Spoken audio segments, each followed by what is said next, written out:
L'Oppidum. La parole culturelle de Lectoure. Bonjour Swan, merci d'avoir accepté mon invitation. Vous avez ouvert cette année votre galerie Atelier rue du 14 juillet. Il y a eu des articles de presse sur le sujet et même une parution dans le magazine municipal. Est-ce que vous pourriez revenir brièvement sur cette ouverture et votre vitrine à Lectoure ? Oui, tout à fait. Merci de me recevoir dans ce cadre sublime au Jardin des Marronniers à Lectoure.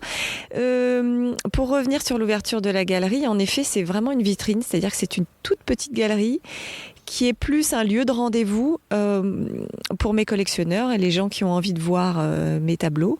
Donc ils prennent rendez-vous et j'ouvre cette petite galerie où les tableaux sont un peu stockés, ils sont pas tous exposés parce que c'est vraiment trop petit. Mais c'est un contact direct avec moi et c'est ouvert aussi les vendredis matins, le jour du marché.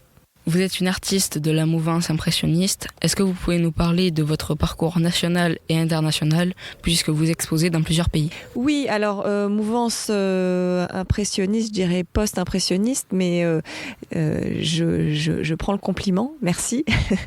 J'ai un vrai rapport aux couleurs et à la lumière, et c'est ça qui peut peut-être me rapprocher des impressionnistes, en tout cas dans la touche et la vibration des valeurs, de la lumière. Dans mes petits formats. Mon parcours, j'ai fait les Beaux-Arts à Paris. Puis après, j'ai fait une année supplémentaire aux Beaux-Arts de Los Angeles. Puis j'ai été sélectionnée pour faire ce qu'on appelle un workshop aux Beaux-Arts de Pékin. Donc voilà, donc ça m'a fait un petit tour dans différentes écoles d'art.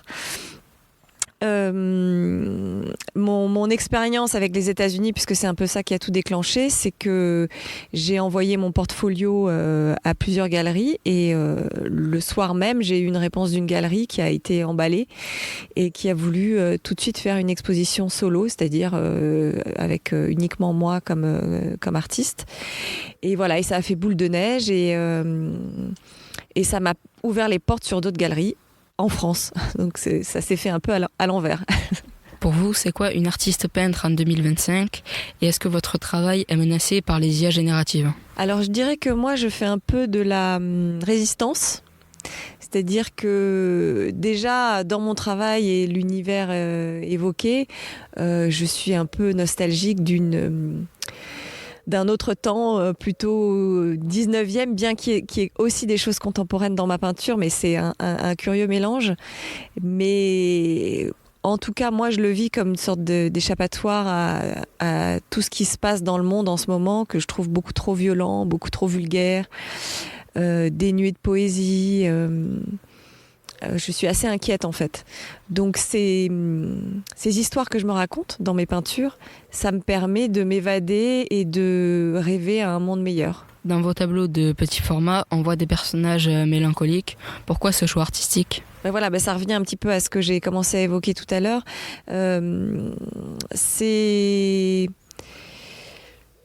C'est un retour au passé, un petit peu. Enfin, c'est des personnages qui sont suspendus dans le temps. Donc, en fait, ils sont plutôt en constat entre le passé et le futur.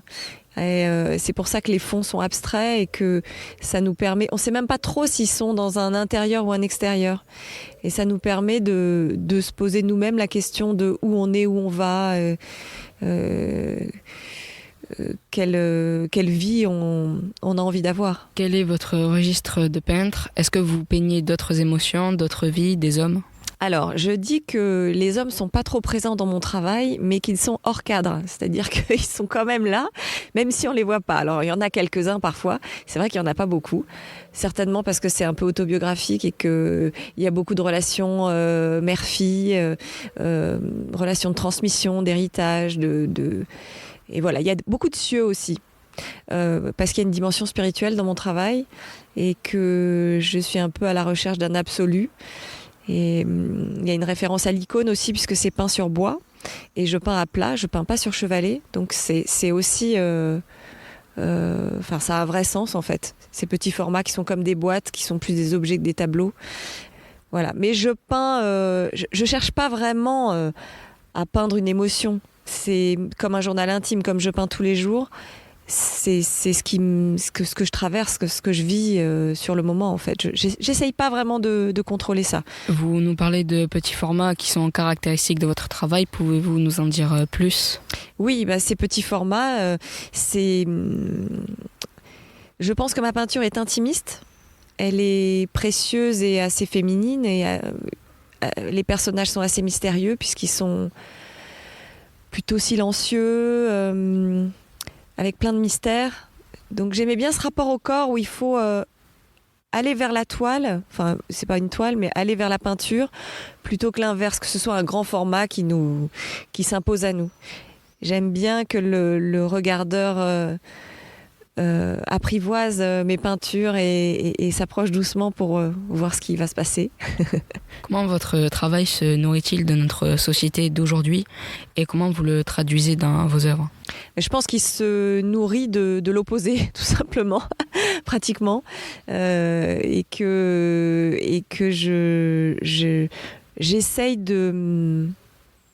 d'apporter un peu de poésie et d'ouvrir une parenthèse. C'est comme si j'essayais de créer un monde parallèle, en fait. Si je vous dis Lectoure, qu'est-ce que cela vous évoque ? La beauté des lieux, la beauté de la lumière, la couleur de cette pierre qui est particulière.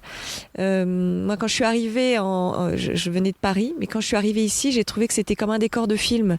Tout était beau, il n'y avait aucune agression visuelle, aucune publicité, et que les cieux sont toujours changeants, les paysages sont toujours différents. Il y a quelque chose de très romantique, romanesque, qu'on retrouve dans mes peintures d'ailleurs. Donc pour moi, c'est une inspiration magnifique. Swan, avez-vous un conseil à donner aux jeunes filles et aux jeunes garçons qui souhaiteraient suivre vos pas, être artiste peintre demain ? Oui, je pense que le seul conseil que je peux donner, c'est d'être dans une vraie sincérité et de ne pas se perdre dans des effets de technique ou autre. Et qu'il faut oublier tout ça en fait. Mais je pense que ça vaut pour tous les arts. C'est-à-dire que c'est bien d'avoir une technique, mais après il faut savoir la dépasser. Et c'est quand on la dépasse qu'on devient un artiste. Comment faites-vous pour exporter vos œuvres dans le monde ? Eh bien, ça c'est le bon côté, parce que quand même je ne veux pas être trop négative sur notre génération là. C'est le bon côté des réseaux. Et que maintenant, avec Internet, Instagram et toutes les vidéos qui circulent, on peut vendre ces tableaux à l'autre bout du monde. Moi, je suis en pleine campagne avec mes chiens, mes chats et mes poules. Et dans la nuit, je vais vendre un tableau à New York. Donc, c'est complètement surréaliste. Mais ça, c'est une bonne chose. Merci pour cet entretien et à bientôt. Merci.